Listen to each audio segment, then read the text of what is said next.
How are indices being used within asset allocation models?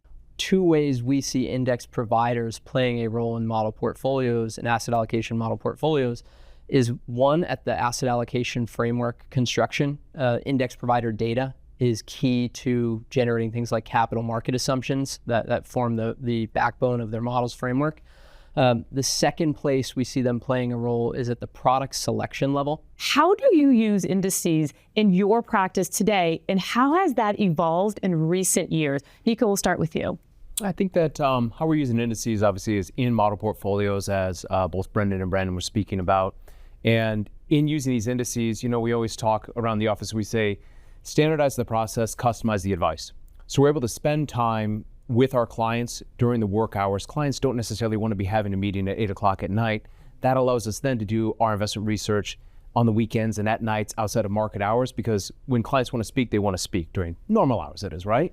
So, using the indices, we're able to then build upon it over time. How do you evaluate the indices that sit underneath ETFs or SMAs that you use?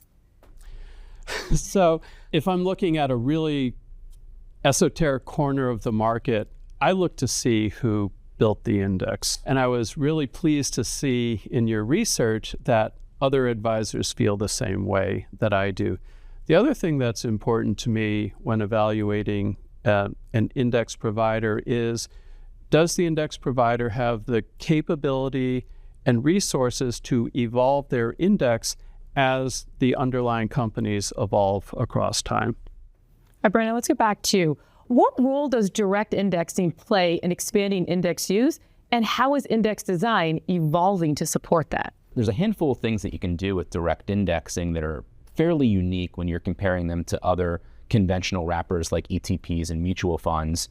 So, within a direct index, you own the underlying securities.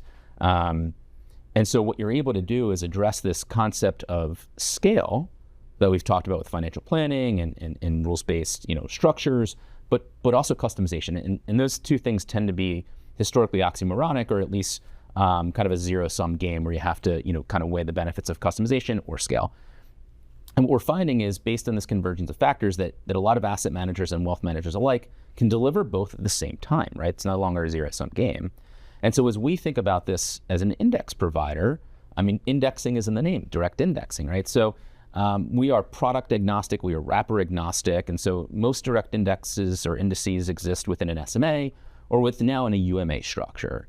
But the index itself is still kind of the bedrock of the intellectual property, is what kind of guides the investment solution or the investment solution that tracks the benchmark of the index itself. And so, if you look at the market and the landscape today, a lot of that's still in large cap cores. So why do you think some advisors still underutilize index providers, and how do you think they could change that?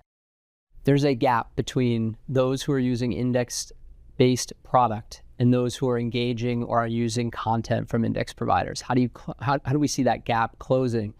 I think one of the issues preventing that from closing right now is advisors frankly don't know the resources are available. When they're using index-based products, they tend to get information from asset managers that are building those products, but they're not going necessarily to the source who are building the indices that product is constructed off of.